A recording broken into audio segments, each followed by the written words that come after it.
તમે ગીતાજીનું જો અધ્યયન કરો તો ત્રીજો સંવાદ કૃષ્ણ અને અર્જુનની વચ્ચે. કૃષ્ણાર્જુન સંવાદ તો એ જ છે, પણ વ્યક્તિત્વ બદલાય છે ગુરુ અને શિષ્યની વચ્ચે. કારણ કે જ્યારે મનમાં મૂંઝવણ થઈ, સગાઓ સામે દેખાયા, કેમ કરીને મારવા જેના ખોળે આપણે રમ્યા હોઈએ, જેને બેસીને ભણાવ્યા હોય એ ગુરુને કેમ મારવા, આનાથી મોટો પાપ શું? અને પછી તો આખા સમાજનો વિચાર અર્જુન કરવા લાગ્યો. અરે આમ વર્ણશંકર પ્રજા થશે, આમ થશે, આમ થશે, આમ થશે. મોહ જાગ્યો છે. સમજ ના આવી કે શું કરવું, કેમ કર્તવ્ય વિમૂઢ બની ગયો. શું કરવું ને શું ન કરવું. યુદ્ધની તૈયારી, શંખ વાગી ગયા છે, પાછું વળવું કેમ? અને જો અર્જુન જતો રહે તો પાંડવ હારી ગયા કહેવાય. અર્જુન તો બળ છે, સાહસ છે. શું કરવું સમજમાં ના આવ્યું ત્યારે બે હાથ જોડી. જો આ પરિસ્થિતિ તો આપણા બધાના જીવનમાં થતી હોય છે. આપણો એ રથ હંમેશા કૌરવ અને પાંડવોની વચ્ચે જ ઉભો હોય છે. પાપ અને પુણ્યની વચ્ચે, કરવું ન કરવાની વચ્ચે, જવું ન જવું, લેવું ન લેવું. દ્વંદ્વમાં આપણે બધા જ હોઈએ છીએ. વિચાર એક નથી હોતા, વિચાર હંમેશા દ્વંદ્વમાં હોય છે. એટલે ગીતાજીમાં ભગવાન દ્વંદ્વૈર વિમુક્તા, દ્વંદ્વથી મુક્ત થા. હા ને ના, હંમેશા વિચાર ડબલ હોય. શું કરવું? અને આપણા બધાનો રથ વચ્ચે જ રથ. આત્માનમ રથિરમ વિદ્ધિ, જે ઉપનિષદે બતાવ્યું, આ દેહ જ રથ છે. અને આપણો રથ કૌરવ અને પાંડવની વચ્ચે હંમેશા ઉભો હોય છે. વિધેયાત્મક અને નિષેધાત્મક બંને ધર્મની વચ્ચે ઉભો હોય છે. કરવું ને ન કરવાની વચ્ચે ઉભો હોય છે. હા, અર્જુન ભાગ્યશાળી છે કે એની પાસે ગુરુ રૂપે કૃષ્ણ ઉભા છે. બસ એ વ્યક્તિ બચી જાય છે, એ વ્યક્તિ જીતી જાય છે જેને નિકટ ગુરુનું શરણ હોય છે. ગુરુનું સાનિધ્ય જેના જીવનમાં હોય એને માર્ગ મળી જતા હોય છે. અને સદગુરુ ભગાવે નહીં, એ તો લડાવે છે. જે સદગુરુ મળે એમ ન કે ચલ ને છોડ ને જવા દે ને, આપણે ક્યાં લડવું આ લોકો જોડે. સ્વ કર્તવ્યોથી ભગાવે ગુરુ નહીં, પણ જે સ્વ કર્તવ્યોને નિભાવે એ જ ગુરુ. મહાપ્રભુજી એટલે જ કે ભાગીને ક્યાં જશો, કોનાથી ભાગશો? સંસાર ક્યાં છે? ચૂના પથ્થર ઈંટની દિવાલોમાં ના. કારણ કે દિવાલ છોડીને ઝાડ નીચે બેસતો તો 10 દિવસમાં એમ થશે આ ઝાડ મારું, ઝાડને પકડી લેશે માણસ. પકડવું જ છે જેને. કહેતા કે એક રાજા હતા ને એને કથા બેસાડી અને 7 દિવસ પૂરી થઈ તો એને પેલા કથાકારને પકડ્યા કે તે કથામાં કહ્યું કે સુખદેવજીએ કથા કરી પરીક્ષિતનો મોક્ષ થયો, તો મારો તો ઉદ્ધાર થયો નહીં. હું તો તને કેદખાનામાં નાખીશ, મારો મોક્ષ કેમ ન થયો? જવાબ આપ, નહીં તો તારે કેદખાનામાં જવું પડશે. ત્યારે પેલા કથાકારે કહ્યું કે તને ઉત્તર તો આપવું પણ જેમ હું કહું એમ તારે કરવું પડશે. કરો, તમે કહો એમ. એ કહ્યું એક ઝાડમાં મને બાંધો, સામેના ઝાડમાં રાજાને બાંધો. બંનેને બાંધ્યા અને હવે કહું રાજા તું મને ખોલ. અરે હું બંધાયેલો છું, ક્યાંથી ખોલું? ત્યારે કથાકારે કહ્યું આપણે બંને બંધાયેલા છીએ તો એકબીજાને ખોલી ક્યાંથી શકીએ? સુખદેવ અને પરીક્ષિત તો બંને મુક્ત હતા એટલે એકબીજાને મુક્ત કરી શક્યા. બંધાયેલો બીજાને ક્યાંથી ખોલે? તો સંસાર તો માણસના મનમાં છે. અને એટલે ત્રીજો સંવાદ ગુરુ અને શિષ્યની વચ્ચે. બે હાથ જોડીને અર્જુન ચરણોમાં બેસી ગયો. શિષ્યસ્તેહમ સાધિમામ ત્વામ પ્રપન્ન. હું આપનો શિષ્ય છું. આ શબ્દો અર્જુનના મુખમાંથી નીકળ્યા અને પછી ભગવાને ગીતા સંભળાવવાની શરૂઆત કરી. અર્જુન જયારે બોલતું હતું ને તો ભગવાન સાંભળતા રહ્યા. તું બોલી લે, બોલી લે, બોલી લે. વચ્ચે ટોક્યો નહીં અર્જુનને, બધી વાત કરવા દીધી. તારા મનમાં જે હોય એ બધું કાઢી નાખ. સાંભળ્યો છે. જેને સુધારવો હોય ને એને પેલા સાંભળી લેવું. આમાં શું થાય, જેને સુધારવો હોય ને સાંભળવો નહીં ને તો એને મનમાં રહી જાય. જેને સુધારવો હોય એની જોડે બે વસ્તુ કરવી, એક સાંભળી લેવું, બીજું સ્વીકારી લેવું જેવો હોય. આ બંને સુધારવાની પહેલી પ્રક્રિયાઓ છે. જ્યાં સુધી એને સાંભળો નહીં ને જેવો છે સ્વીકારો નહીં ત્યાં સુધી એને સુધારો સંભવ નથી. શિષ્યસ્તેહમ સાધિમામ ત્વામ પ્રપન્નમ. હું આપનો શિષ્ય છું, આપ મારા ગુરુ છો. અને જ્યાં સખામાંથી, સારથીમાંથી ગુરુ બુદ્ધિ આવી અને પછી પ્રભુ જ્ઞાનોપદેશ કરવાની શરૂઆત કરે. તો ત્રીજો સંવાદ ગુરુ અને શિષ્યની વચ્ચે છે. ચોથો સંવાદ કૃષ્ણ અર્જુન સંવાદની વચ્ચે, બે વ્યક્તિત્વોની વચ્ચેનો. અને ચોથો સંવાદ છે ભગવાન અને ભક્તની વચ્ચે. કારણ કે સમજાવતા અને જ્યારે ભગવાને કહ્યું કે આ ઉપદેશ મેં સૂર્યને કહ્યો હતો, અને ત્યાં સંશય જાગ્યો કે અરે સૂર્ય તો અનાદિ છે અને આપ તો હમણાં મારી સામે ઊભા છો, આવું સંભવે કઈ રીતે કે આવા અનાદિ સૂર્યને આપ ઉપદેશ આપી શકો? ભગવાને કહ્યું જન્મ કર્મ ચમે દિવ્યમ, મારા જન્મ અને કર્મ દિવ્ય છે. મારા ને તારા અનેક જન્મો થઈ ગયા છે, તારા કર્મોને કારણે થયા છે, મારા કૃપાને કારણે થયા છે. મારા દરેક જન્મોને હું જાણું છું, તારા ગત જન્મોને તું જાણતો નથી. અને જ્યારે વિશ્વરૂપ દર્શન ભગવાને કહ્યું અહમ પ્રભવ, હું તો મારામાંથી તો બધું ઉત્પન્ન થયું છે, જે બધું જ છે હું જ છું. અહમેવા સમેવાગ્રે નાન્યદ યત સદ સત્પરમ પશ્ચાદહમ યદેતચ્ચ યો વશિષ્યેત સોસ્મ્યહમ. જે ચતુશ્લોકી ભાગવતમાં ભગવાન ભાગવતજીમાં બોલ્યા, કઈ જ નહોતું ત્યારે હું હતો. અહમ ઈવ અગ્રે, બધું જ છે તો હું છું, કઈ નહીં રહે તો કેવલ હું જ રહીશ. અને વિશ્વરૂપ દર્શન કરાવ્યું, વિભૂતિ યોગ આદિ યોગ કહ્યા છે ભગવાને. અને કહ્યું કે અરે આ સ્વરૂપના તને સાધારણ દ્રષ્ટિથી દર્શન નહીં થાય. દિવ્યમ દદાદિતે ચક્ષુઃ, અને દિવ્ય ચક્ષુનું દાન કર્યું. અને પોતાના એ વિરાટ સ્વરૂપનું ભગવાને દર્શન કરાવ્યું. અને બે હાથ જોડી ચકિત થયેલો અર્જુન બેઠો રહ્યો. એટલે ચોથો સંવાદ કૃષ્ણ અર્જુનની વચ્ચે ભગવાન અને ભક્ત રૂપે છે. તો કૃષ્ણ અર્જુન સંવાદ એ ગીતાજી છે.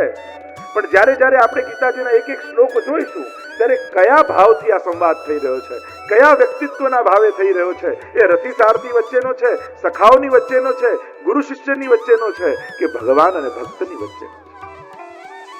ગીતાજીને આ દ્રષ્ટિકોણે ચિંતન કરવું પડે, વાંચન કરવું પડે. અને જ્યારે ભગવાન રૂપે જ્યારે દર્શન આપે,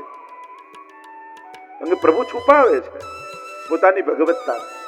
તમે મહાભારતમાં જુઓ તો પ્રભુ કોશિશ કરે છે કે મારી ભગવત્તા પ્રગટ ન થાય, પણ ભક્તોથી છુપા રહેતા નથી પ્રભુ. પરમાનંદાસજી કહે કે દેવતાઓને મોહ થાય પણ પરમાનંદ પ્રભુ હમ સબ જાનત તુમ ત્રિભુવન કે ભૂ. બ્રહ્માજીને છાક લીલા જોઈને મોહ થઈ ગયો કે આ કોઈ ભગવાન હોય, આ વ્રજવાસીઓનું એઠું ખાનારો પરમાત્મા હોઈ શકે. બ્રહ્માજીને મોહ થઈ ગયો.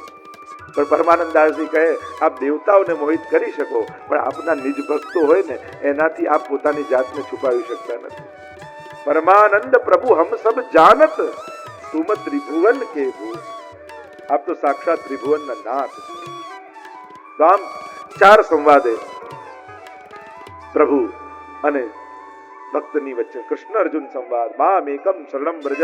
ભગવાન એટલે જ તો કહી શકે, ભગવાન જ કહી શકે કે સર્વ ધર્માન પરિત્યજ્ય મામ એકમ શરણમ વ્રજ અહમ ત્વામ સર્વ પાપેભ્યો મોક્ષયિષ્યામિ મા શુચ. કર્મનો સિદ્ધાંત ભગવાન કહે છે, પણ ક્ષમા કરવાનું પણ ભગવાન કહે છે. અને એટલે આ ચારે રૂપે સંવાદ કરી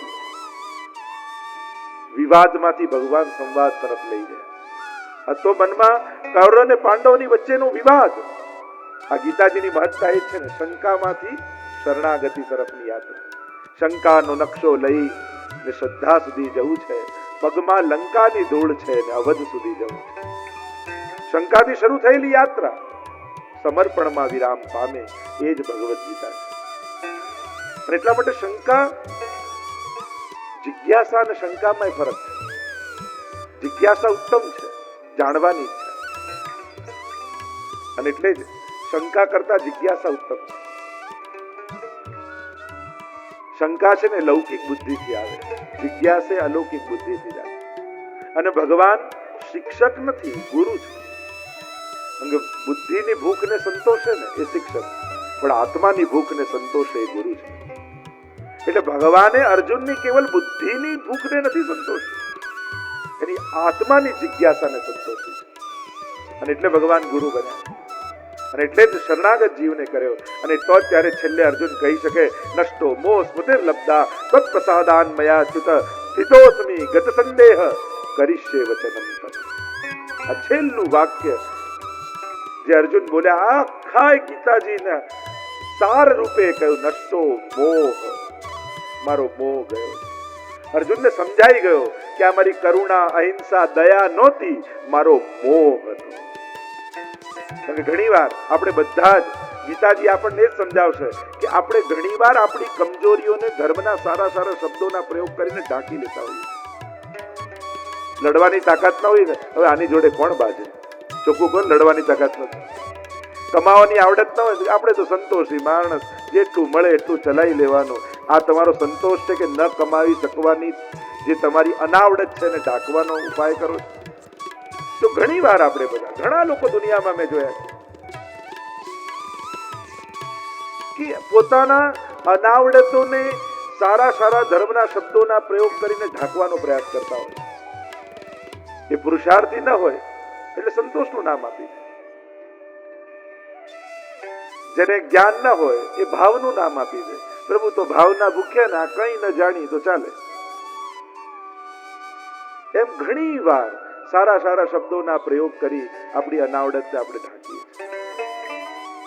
સમજણ સાથે જ્યારે શબ્દ બોલાય ત્યારે જે સાર્થક થતા હોય છે.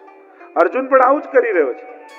મોહને અહિંસાનું નામ, ધર્મનું નામ, દયાનું નામ, આ બધાના નામ આપી આપી પોતાના મોહને ઢાંકવાનો પ્રયાસ કરે. પણ ગુરુ ચલાવે એ તો અજ્ઞાન તિમિરાન દશ્ય જ્ઞાનાંજનશલા, એ અજ્ઞાન મોહના પડદાને ફાડી નાખે એ ચલાવે.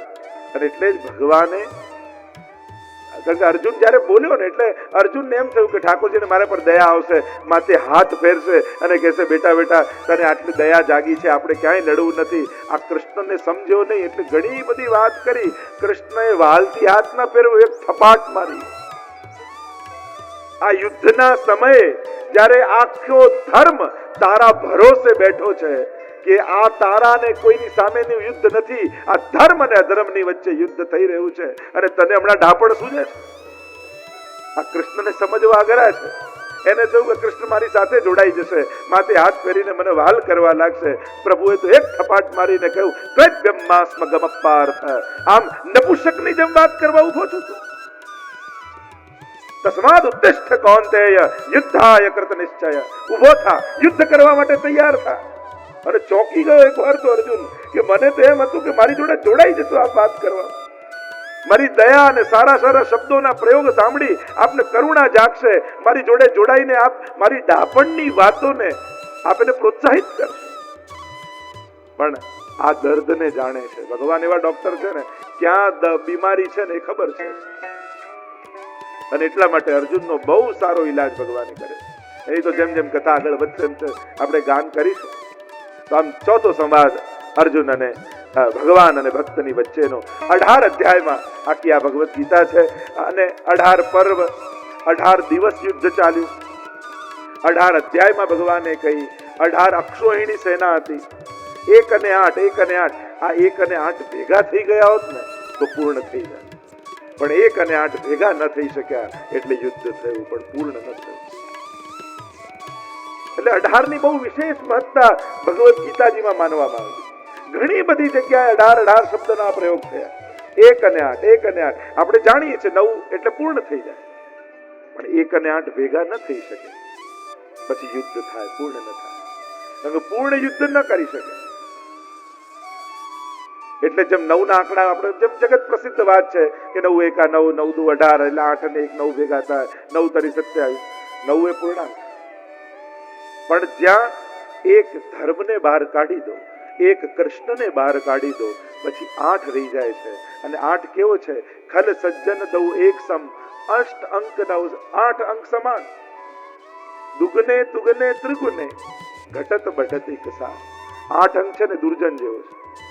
કેમ? 8 એક 8, 8 દુ 16, 16 થાય ને તો 6 ને 1 ઘટ્યું ને, 8 તરી 24, 2 ને 4 1 ઘટ્યું ને, 8 ચોક અમદાવાદમાં કેટલા થાય? 32. 3 ને 2 દરેક આંકે 1 1 ઘટે છે. નવમાં બધા જ નવ રહે છે, પણ 8 જ્યારે એક નીકળી જાય, કૃષ્ણ નીકળ્યા, ધર્મ નીકળ્યો, પછી બધું ઘટવા લાગે.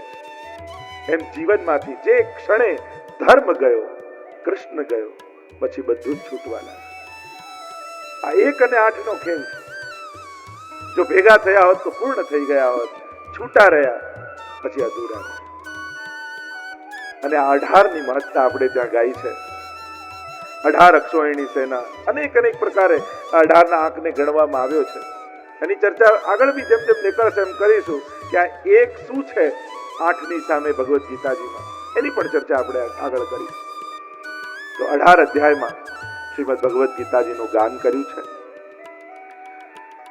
અર્જુન વિષાદ યોગ, પ્રથમ અધ્યાય. જો આપ બધાને ગીતાજી આપવામાં આવ્યા છે, અને આ ગીતાજી આજે લાવવાના છે, કાલથી ઘરે રાખવાના કે નહીં? રોજ લઈને આવવાનું તો રોજ લઈને આવવાનું. અને જેને ગીતાજી મોઢે જ હોય એને લાવવાની જરૂર નથી, એ તો સાથે સાથે એક શ્લોકોનું ગાન કરી શકે. પણ જેને ન આવડતા હોય એને આ પુસ્તિકા આપવામાં આવી છે, તો રોજ આ પુસ્તિકા સાથે લઈને આવજો, જેથી મારી સાથે આપ લોકો પણ ગીતાજીના અવગાહન કરી શકો. એવા સુંદર સુંદર શ્લોકો, ભગવાનની વાણી છે.